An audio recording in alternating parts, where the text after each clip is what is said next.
Hai, balik lagi bareng aku Sriana Sihombing. Kali ini aku akan share ke kalian pengalaman aku terbang saat pandemi di era new normal seperti sekarang.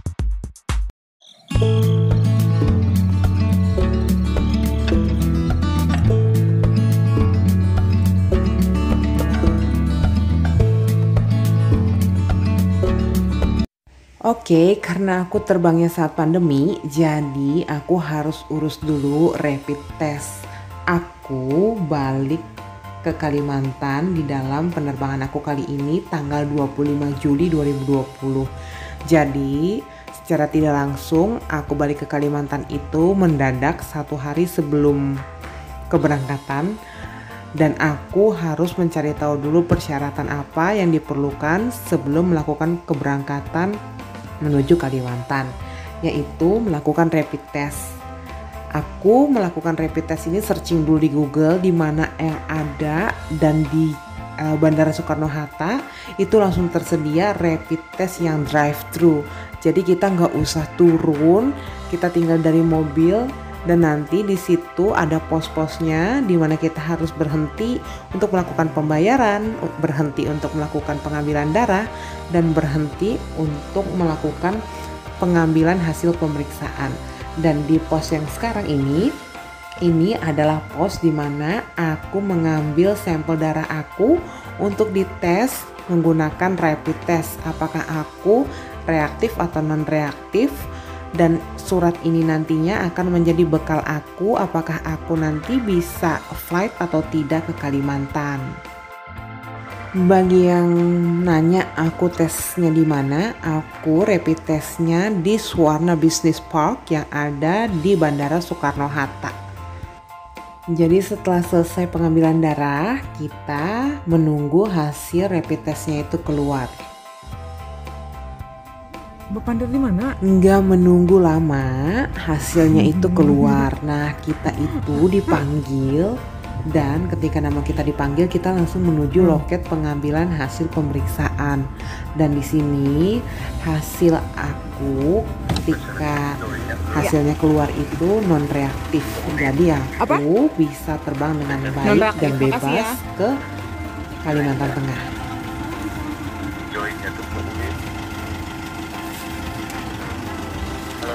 Tunggu. Oke, udah Pak. Ya, makasih ya. Ya. Bagi yang penasaran hasil rapid testnya yang keluar seperti apa, jadi hasil rapid test yang aku keluar itu seperti ini, non reaktif.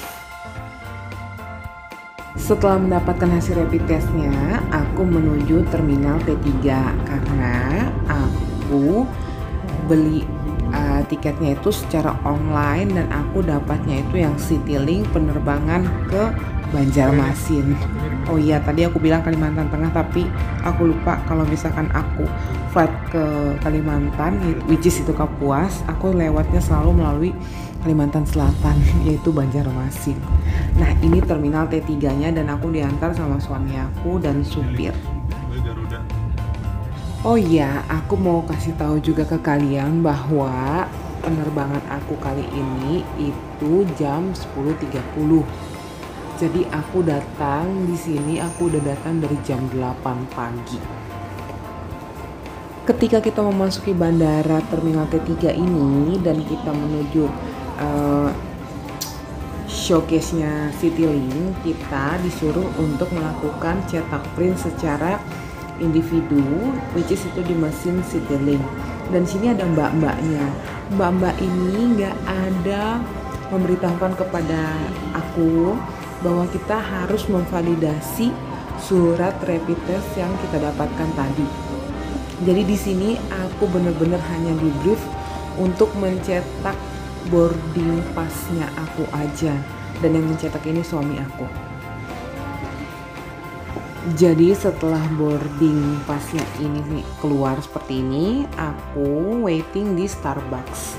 But unfortunately, setelah aku masuk, ternyata aku harus melakukan validasi, dan validasinya itu di terminal 3E, which is tuh jauh banget dari terminal yang aku mau pergi atau gate-nya. Gara-gara tanggal 25 Juli 2020 itu aku akhirnya late. Padahal aku tuh nggak late sebenarnya karena aku datang di situ masih jam 9.40.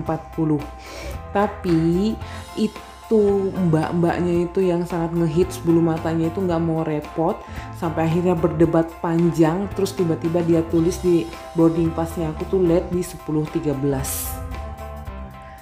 Akhirnya aku cari another option dan aku beli lagi tiket Garuda Indonesia.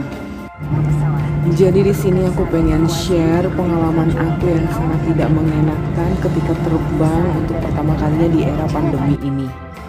Memang kalau dibilang kalian ribet atau enggak, apalagi yang untuk pertama kali terbang, which is kayak aku itu bener-bener ribet. Terlebih kalau kayak di Jakarta itu terminalnya ya ampun Tuhan, Grand Indonesia aja tuh lebih kecil kali ya dibanding terminal T3 itu. Jadi kalau misalkan kita nggak tahu dan informasi itu tidak terintegrasi dari depan sampai akhirnya eksekusi, jadi kayak customer kayak aku ya memang bingung gitu loh. Karena kan setahu kita ketika kita datang itu cetak boarding pass dan kita sudah menggunakan rapid test, dan aku juga udah cek di Google gitu kan bahwa kita harus membawa rapid test. Nah, unfortunately ketika tadi cetak boarding passnya itu secara mandiri kan itu ada mbak-mbaknya. Harusnya mbak-mbaknya itu ngasih informasi ke aku dan suami aku bahwa kita harus melakukan validasi. Nah, di sini bottlenecknya tuh di sini. Kalau seandainya dikasih tahu informasi bahwa kita harus memvalidasinya, otomatis aku juga nggak akan menghabiskan waktuku selama almost 2 jam nunggu di Starbucks dengan suami aku sampai boarding time-nya itu dipanggil. Itu kan kayak suatu kekonyolan yang hakiki banget yang aku lakukan sepanjang hidup aku menggunakan pesawat. Dan konyolnya lagi ya, kenapa aku kenapa aku marah. Jadi aku tuh juga merasakan marah terbesar dalam hidup aku ketika kejadian ini. Jadi aku sampai membuka jaket aku itu karena memang keringatan banget, dan aku ngeliat di handphone aku itu aku jalan itu sampai 6 km. Bayangin 6 km karena aku itu udah lolos di pemeriksaan pertama dan aku itu dinyatakan silahkan masuk mbak gitu. Tapi ketika di pemeriksaan kedua, which is itu udah mau deket gate, tiba-tiba mbak mohon maaf ini rapid testnya mbak belum divalidasi. Dan itu kan kayak gitu. Dari tadi rekan kerja lu gimana? Kok gue bisa lolos gitu kan? Dan asal kalian tahu kalau kalian penerbangan pagi-pagi itu mohon maaf ya untuk hospitality di Indonesia ini emang bener-bener kurang banget dan gak helpful. Jadi ya udah penumpang ya udah dibiarin kayak gitu aja kebingungan sendiri tanpa adanya komunikasi yang baik, tanpa adanya informasi yang baik dari mereka. Jadi memang bener-bener kita tuh emang bener-bener dilepas gitu aja. Terus aku kan nanya, ini tiket pesawatnya aku gimana, bisa diganti atau enggak? Oh nggak bisa karena ini one way aja mbak gitu ya. Nah ini kan bukan salah aku mbak, aku kan udah masuk dan aku udah lolos tadi, kenapa tiba-tiba dia kedua aku nggak lolos? Oh mungkin itu kesalahan di pemeriksaan yang pertama. Di situ aku yang kayak oh my god, kalau misalkan lu jadi gue gimana gitu. Dan ini posisinya aku balik itu kan karena nyokap kan sakit gitu, jadi harus balik pada hari itu juga gitu. Bukan masalah harga tiketnya aku beli selanjutnya itu mahal atau enggak gitu, tapi ini masalah services yang ditawarkan kepada kita sebagai penumpang dan kita berhak gitu loh, dan itu bukan salah kita. Dan di sini aku marah besar sampai aku buka jaket dan aku lempar gitu karena memang bener-bener ngeselin banget. Dan puji Tuhan pada saat itu dari maskapai Garuda nyamperin dan nawarin dan ngasih solusinya seperti apa, dan aku diambil penerbangan berikutnya 3 menit sebelum check-in close, tapi memang benar-benar servisnya Garuda ya memuaskan gitu loh. Jadi aku juga nggak kesusahan harus bagaimana, dan aku juga langsung didampingi sampai masuk pesawat. Jadi emang benar-benar iya, aku juga puas. Jadi kenapa aku pengen share ke kalian pengalaman buruk aku ini terbang pada saat pandemi, supaya kalian semua nggak ngalamin seperti aku. Jadi ketika mau berangkat benar-benar harus preparation, mulai dari hasil rapid testnya, dan pastikan kalian itu harus mencari di mana tempat untuk memvalidasi itu hasil rapid test yang kalian bawa. Dan setelah itu kalian benar-benar yakinkan bahwa petugas yang memeriksanya itu benar dan melakukan validasi dengan tepat gitu. Jangan sampai ketika sudah masuk terus tiba-tiba disuruh keluar lagi. Dan kalau misalkan kalian sama kayak aku menggunakan terminal T3, itu kan jauh banget dan pasti itu takes time kalau misalkan kita harus menuju ke suatu tempat ke tempat lain. Dan puji Tuhan akhirnya dengan segala pertolongan Tuhan aku sampai juga di Banjarmasin.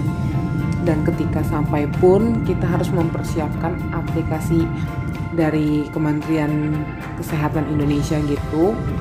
Sebenarnya sih nggak usah pakai aplikasi juga bisa, tapi bisa dengan menggunakan catatan atau kayak ada form gitu yang harus kita isi. Tapi karena aku pikir ribet juga di bandara nulis-nulis, jadi aku download aplikasinya, dan itu hanya bisa di Android. Terus kita isi penerbangan kita dari mana, identitas kita, tujuan kita kemana, untuk memudahkan Kemenkes itu melakukan tracing kita dan menghindari kita jika kita terkena COVID gitu. Dan di sini aku juga akan share ke kalian bagaimana menggunakan aplikasi tersebut. Yang pertama kita lakukan yaitu download aplikasi eHak Indonesia di Play Store.